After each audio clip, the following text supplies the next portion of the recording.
And we're going to start with the mission of the Boy Scouts of America. Because this is very important, because merit badges are not just about getting that merit badge put on your sash. Everything we do here is about the mission of the Boy Scouts of America. That's why the advancement guide, which is our book of rules for advancement, the first thing on the inside cover of that guide is the BSA's mission and its aims. Our mission is the mission of the Boy Scouts of America is to prepare young people to make ethical and moral choices over their lifetime by instilling in them the values of the Scout and law.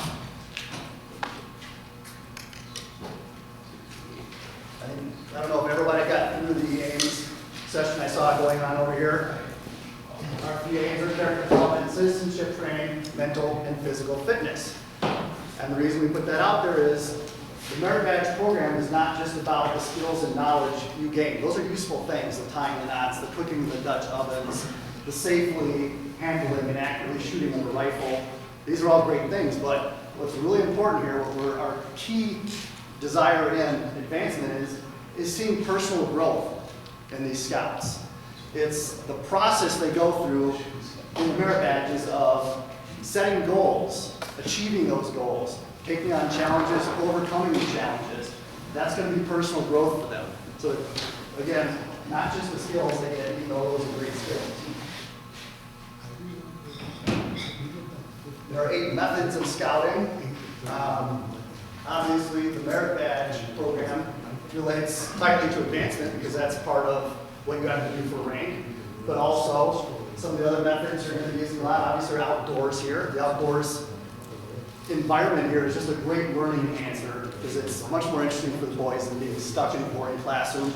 Also, they're going to be using adult association. I know some of you might not be much older than the boys that are going to be in your classes, but adult association is a very important part of our methods because a lot of these scouts like to see their friends in school and their church and their path or their troop and not much else. So getting exposure to other quality Boy Scout approved adults is a good thing for them. It helps them with their social interaction.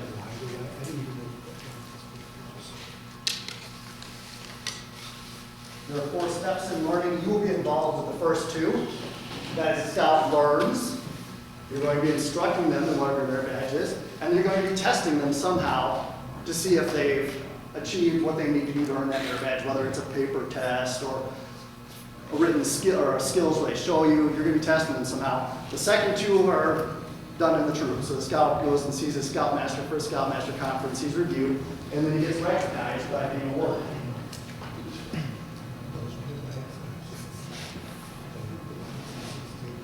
Merit badges are a very important part of advancement. Any scout may earn them at any time. So from the time they start, the scout rank all the way through Eagle, they can earn their merit badges. They don't have to wait for any certain point. They are only required for the last 3 ranks. They're not required for any of the first ranks. Total 21 must be earned for Eagle rank, some of which are elective, some are required. And 13 specific badges are required for Eagle. So a lot of that will not come into play directly with what you're doing here at camp, but some of you may want to go and be merit badge counselors outside of camp the rest of the year. So we're putting you through the full merit badge counselor training.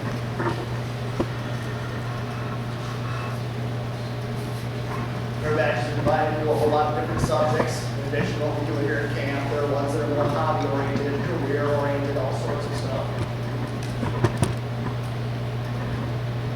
Some benefits of the merit badges are contributing to our 3 aims. So obviously, you've got the citizenship badges, citizenship in the community, the nation, and world. That contributes to the citizenship aim. You've got physical fitness, athletics, canoeing, rowing, swimming, stuff like that. Some of the things that might come out, boys are going to find out about careers or hobbies they might like. Maybe not as much here at camp as if at home they might take law merit badge or work with a lawyer or something and find out they want to be an attorney or something. But of course, exposure to positive adult role models. To be a merit badge counselor, as I said, you need to be 18 years old to be an adult. You have to be of good character. You have to have the skills to teach the merit badge you have. A few years ago, we had somebody doing photography merit badge here who didn't know how to use a camera. That doesn't work too well. And the scouts and the adults reflected that on the surveys that they turned in. So ideally, the merit badge counselor has the experience in whatever it is they're teaching the boys. And if you're canoeing, you should know how to do a J-stroke. If you're teaching rifle shooting, you should know how to safely handle a rifle and teach a young man how to accurately shoot it. And you need to be able to relate to both youth and adults. It might be easier for you if you're closer to that youth age to interact with them, but also you need to be able to interact with adults effectively also. Some merit badges do require special certifications, and it's usually where safety is involved. As I mentioned, if you're doing rifle shotgun shooting, you obviously have to have a National Camp School certification or a NRA certification. If you're doing scuba diving, for instance, you have to have CAD or another number of other instructor certifications. In our council, we don't require you to have those to be a merit badge counselor for that badge, but you have to work with somebody who does have that. So if you're a shooting or a rifle shooting merit badge counselor, you don't have to have the NRA certification, but you can't handle firearms or ammunition in classroom. You'd have to have somebody who is an RA to do that. So it's kind of inconvenient after that.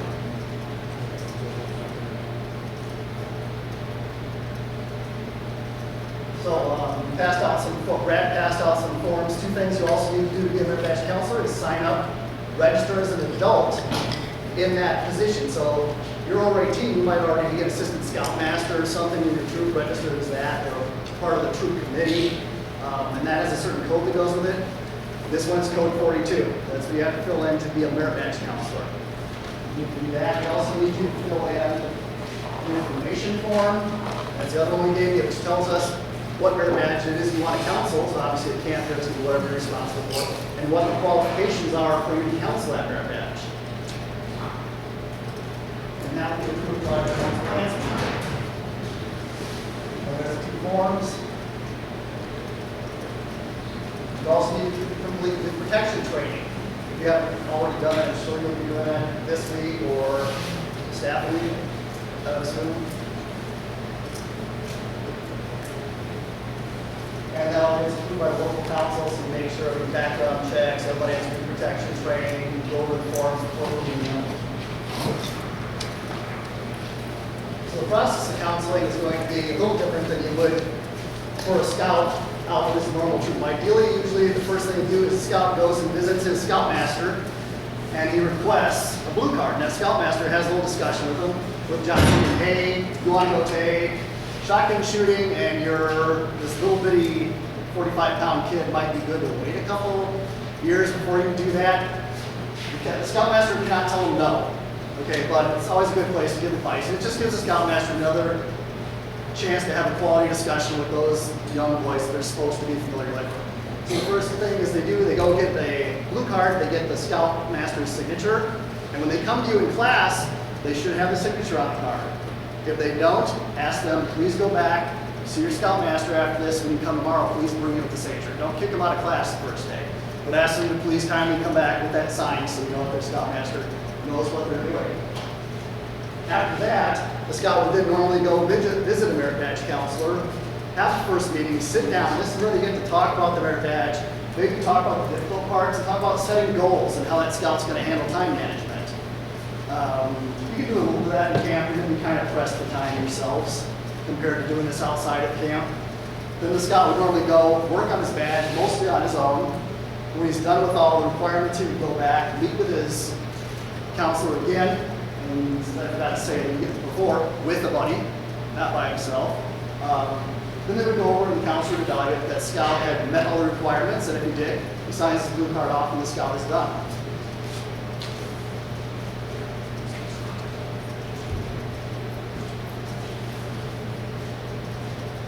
And then later on, we said it's recorded by the troop and merit badge is eventually presented to the scout.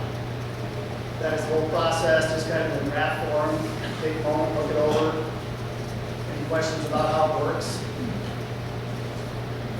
Again, you're going to be a little bit different this week. You're going to be a little bit more rushed for time. Some of you will probably be sitting with scouts every day of the week. I don't know if you change over the badge that don't meet every day of the week, so you might have less time depending on the badge. But you have to do the same things that a normal merit badge counselor does. Some of that will be going over, eventually here, making sure that each scout is doing everything he's supposed to. And that can be tough with larger groups.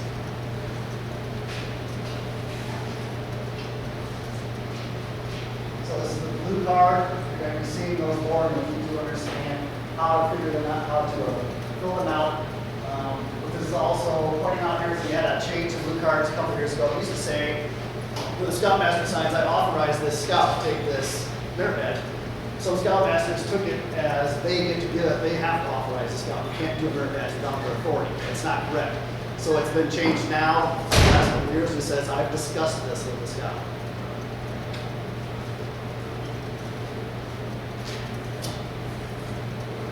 This is the front side of the card. We'll go over this again later. The scout should have his information up here when he brings it to you, and then the leader's signature. This is the section where we put partials in. I've seen quite a few of those at camp, so I'll be familiar with that. We'll go over that in more detail in a minute. This is the back side. The scout has, you have to sign it in at least 2 places, as we do it here. Because part of this will go to the scout's unit, which they will use to turn it into advancement to get him his merit badge. Part will stay with the scout, and then ideally the council will keep one. That way, down the road, when the scout gets to going for his Eagle Scout, and maybe there are some records that aren't right at the council on the computer, we've got a couple places where that scout can go back and pull out the card and say, look, here it is, and we can straighten things out from. So it's important we all keep our records. So the role as a merit badge counselor, and I'm not going to spend a lot of time on this, because I know we're going to be going through EDGE and a lot of things later, so we'll kind of whisk through it. But when you get those scouts in the class, remember you have to evaluate how ready are they. So those scouts are going to be very young and not ready for the badges they're in. Some will have canoed a lot already when they're coming to take canoeing. What is their knowledge? What are their interests? Some aren't going to really care. They're just there for that merit badge. Some scouts are going to be very, very interested and excited to do this. So you're going to sort of work with those people different ways. So you need to evaluate what they're doing, how they're advancing throughout the week. You know, be reviewing with them. You're going to be a coach to them, encourage them. It does help the scouts a lot, you know, when they're doing difficult things, to say, yeah, that was a great job. You did the J stroke correctly. Congratulations. I'm going to use canoeing a lot because I used to work in bowling, so it just comes to mind. So use encouragement, set goals. You've got a week, you've got a lot of things to cram in some merit badges, so encourage them to set goals, encourage them to have certain things done when they come back the next day. Encourage them to go read that portion of their merit badge book that night. They probably won't, but you know, try to get them to do that.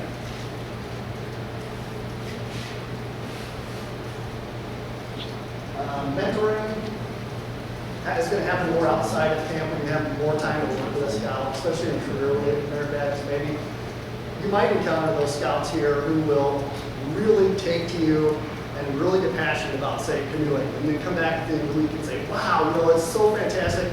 I couldn't even do that when I got here this week, and now it's really great. I'm going to get to put this skill to work. And you'll see them in the grocery store 5 years later, and they'll say, I remember you. Yeah, you taught me how to canoe. So you really can make a difference in these boys' lives. Get something important that's going to cause them to want to look more into a skill, a hobby, or a career. So merit badge requirements, place you can find those.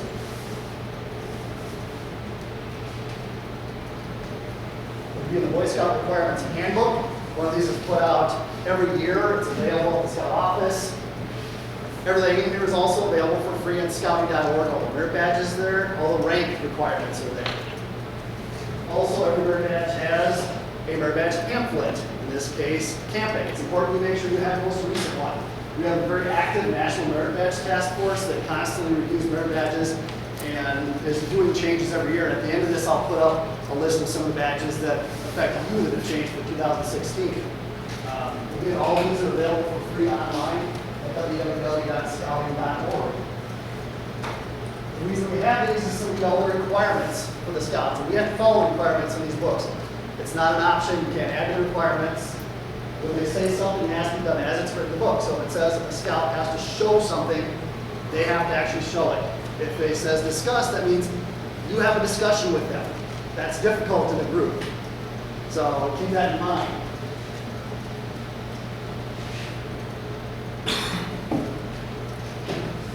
There used to be this, who's never heard of double dipping? Anybody heard that term?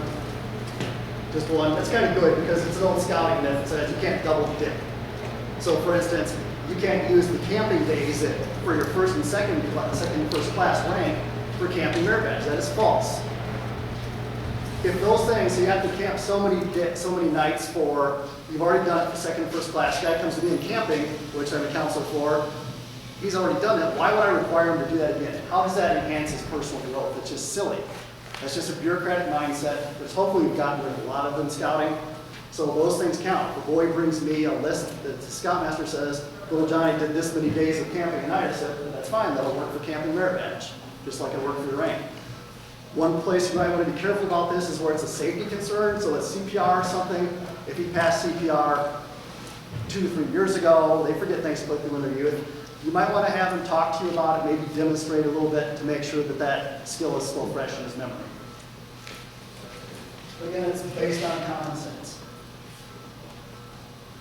And here is the policy that on unauthorized changes, no council, committee, district, committee, or individual has the authority to add to, subtract from advancement changes. There are a few exceptions for special needs. So for special needs, you may encounter some special needs scouts here at camp. And if you need help, please ask Brian or Brad. If they need you, they'll contact me because we're usually dealing with it on the advancement committee. We make allowances for special needs scouts. We want them to be able to participate in scouting just as much as everybody else. However, no merit badge requirements can be waived or changed for any scout, including special needs scouts. What they can do later on for Eagle required merit badges, so if they can get Eagle, we can substitute whole badges. But you can never change an individual requirement in a merit badge.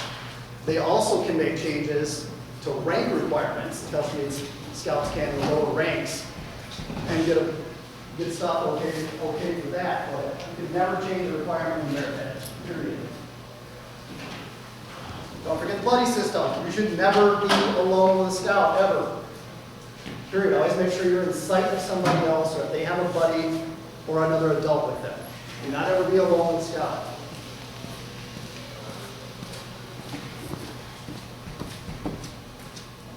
Some brief tips for counseling. Be relaxed, be fun. Throw some information out in the beginning that's fun and interesting about what they're going to be doing. One mistake I made when I started in the boating area that looking back years later, I realized it's probably a mistake. So I thought, I'm going to get all the unfun stuff in motorboating and do it this first day. We're going to talk about rules and regulations and equipment and all this stupid stuff and getting out of the way. They can have fun the rest of it. But that kind of sets the tone for the class when they come in. They're all excited. They can see that motorboat sitting out in the water, just ready to go. And I'm droning on and on about the rules.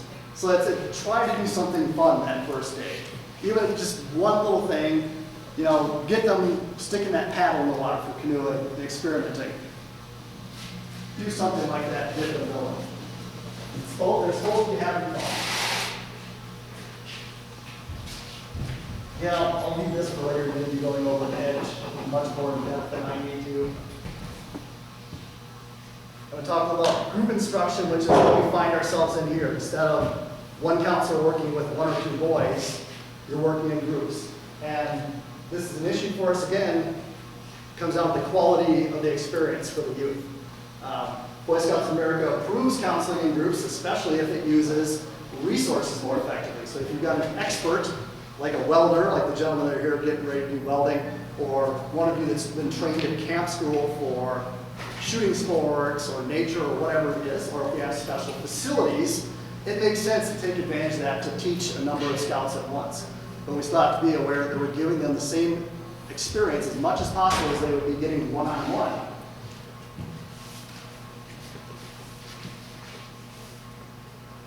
So we do that by limiting the size of the group. So that should be a concern here. If your group is too big for you to effectively manage it, or if there's too many scouts for the number of canoes you have, or something like that, that's an issue, and you should talk to Ryan about it. Make sure that all counselors are registered, approved, and trained. That's what we're doing here today. And we encourage people to report any issues they have to counsel with advancement. The biggest number of complaints that Nationals gets from Scoutmasters related to advancement are if their scouts came back from some group merit badge event, whether it's camp or a weekend merit badge clinic, and they didn't actually earn the badge, but it's been signed off. So that's a big concern of ours. We always encourage people when we're out and about doing trainings and stuff, roundtables, report this in, okay? That way the advancement committee can deal with it, see what's going on. Might be unintentional, might be somebody doesn't know what they're doing, and you don't correct that. In camp settings, there are no exemption from merit badge requirements. So just because the weather means you can't do something you plan to do outside one day, you don't get to change the requirements. They count that. We already said staff members must be 18 and everything has to be done in accordance with the guide to advancement. At events, again, very similar. We encourage people not to have one-day events because it's really hard to get a merit badge done in one day. So if you're outside of camp, if you're going to a merit badge clinic or something, you can do it. It means you're probably going to have a lot more prerequisites there. We do the STEM NovaCon event at WCTC once a year. Most of the scouts do have to have a lot of prerequisites to do that because there's no way you can get almost a merit badge done in a quality manner in one day.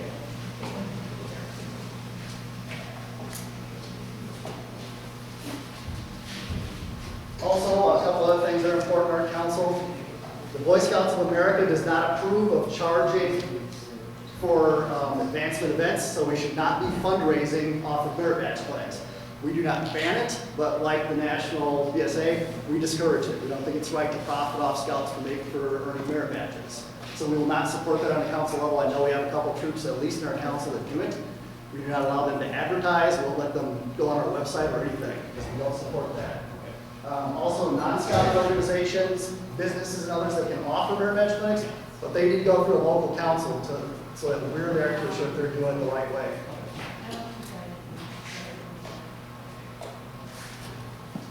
Does anybody use worksheets here in their classes? Anybody use a worksheet of you who are scouts and merit badges you've gone to and earning merit badges? Yeah. A couple, okay. Worksheets are fine. They need to be, you need to make sure that they match the requirements. However, they are not official scouting produced, so we cannot require youth to use them.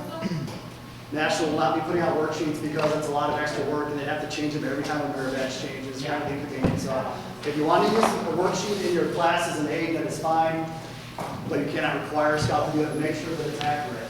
And again, when it says telling, showing, demonstrating, they actually have to do that. You can't do that in a worksheet.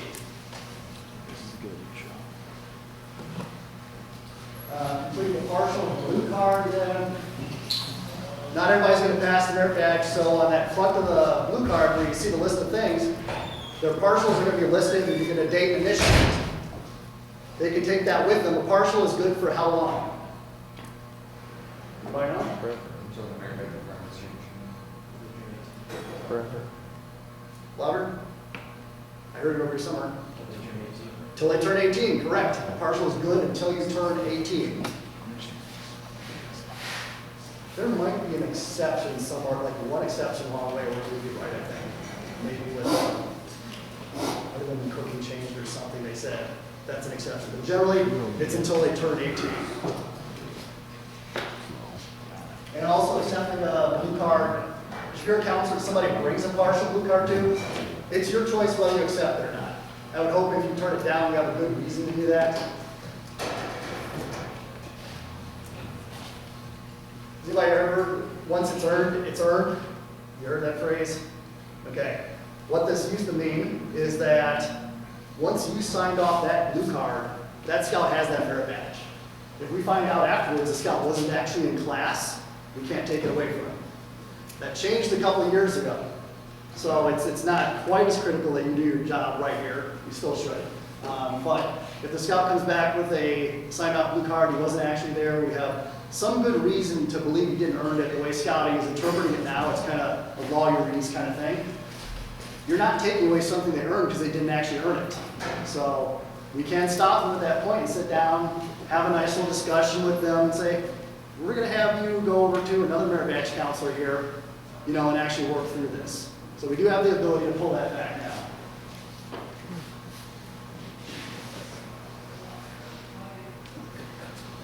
And that's what I just said.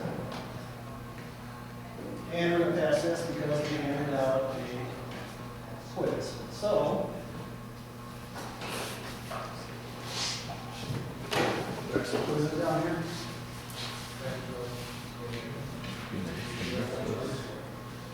All right, let's go through the quiz. See how you did. A merit badge council may be a council with fully up to 10 merit badges. True or false? I didn't actually cover this in here, so there's a few trick questions in here. No, it's false. True? False? That depends on the council. In our council, that is false. I think there used to be a limit of 13 or something here, but basically, as with anything, we go with National's recommendation, which is, what if you have a retired scout who has lots of time on his hands and he can teach adequately 15 merit badges? He's a great guy, does a good job. Why would we artificially restrict him? So we do not place a restriction on that in our council. The three aims of scouting are character development, citizenship, and fun. False. False. What is the one that's missing there? Fitness. Fitness, exactly. Mental and physical. We want it to be fun.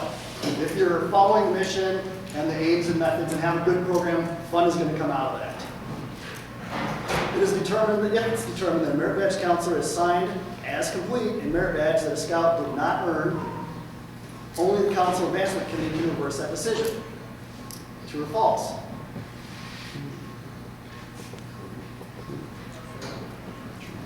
That's kind of another trick question. That used to be an outright false based on what we just covered about once it's earned, it's earned. But as I just said, that depends now on how they changed it. Project first class staff can sign off scout, tenderfoot, second class, and first class rank advancement. True or false? False. Who signs it off? Right. You teach them those skills, record that they did those skills, you're not signing them off for rank. And you do all realize that Scout is a rank now, right? As of January 1st, 2016, Scout is no longer just a badge, it is a rank.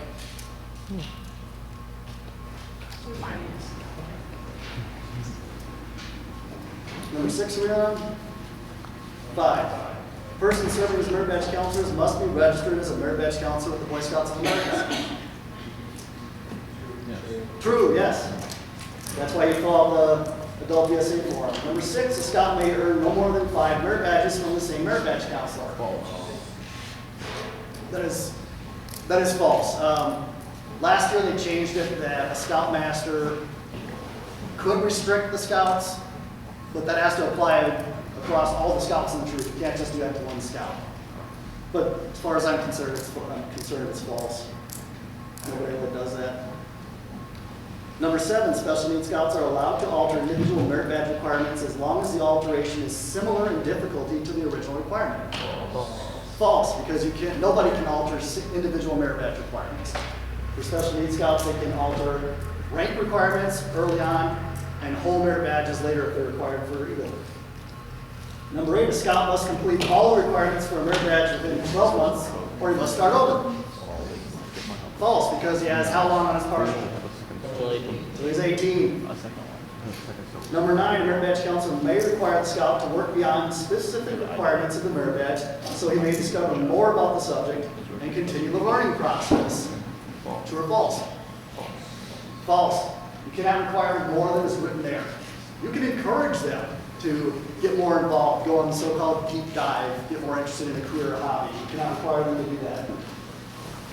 Number 10, due to BSA policies related to youth protection and 2D leadership, a merit badge council must have another adult present during all merit badge counseling sessions. True or false?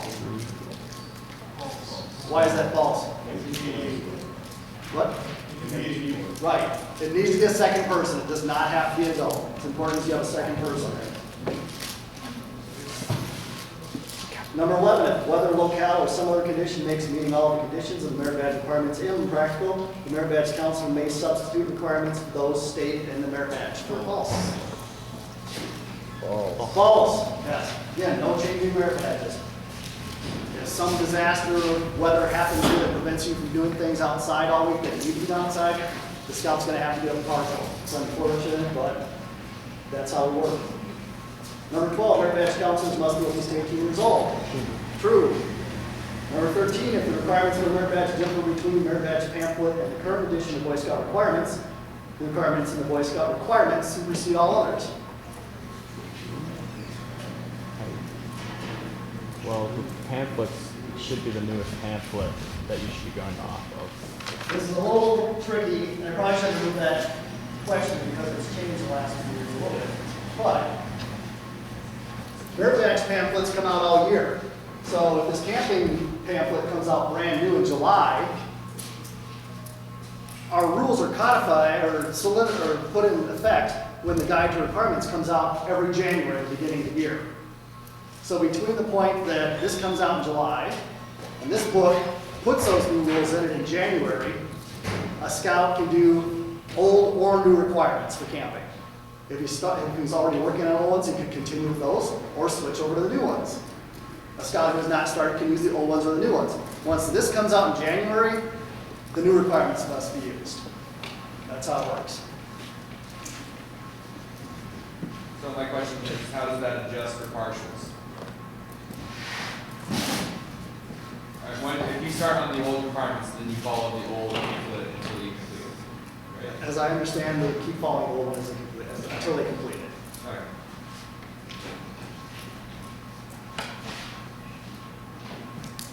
And 14, focus group studies reveal that the reason scouts come to camp is to sit all day and listen to staff members lecture. False! I went to a camping group actually once. I was up with my troop. I thought, let's go see how they're doing camping. And the counselor was sitting on the table, reading out the merit badge book, or making his kids read out the merit badge book, take turns. You read, you read. And the kids are reading out of their merit badge book. And because they were bored silly. Okay? Camping, you should be working with knives and tents and tying things and all sorts of other stuff that are fine. You should not be spending all day reading out of books or looking at a whiteboard or something. That might be part of your lesson plan, but it shouldn't be all of it. Again, the boys are here to have fun. They can have fun while learning, while getting the skills, while experiencing personal growth. Are there any questions? Nah. If you come up with anything, let Ryan know, let Brad know, they can get a hold of you if necessary. Thank you for your patience. I know it's a very dry, boring training, advancements, a lot of policy, but I hope you learned something and it will help you when you're working with the scouts this summer. Thanks.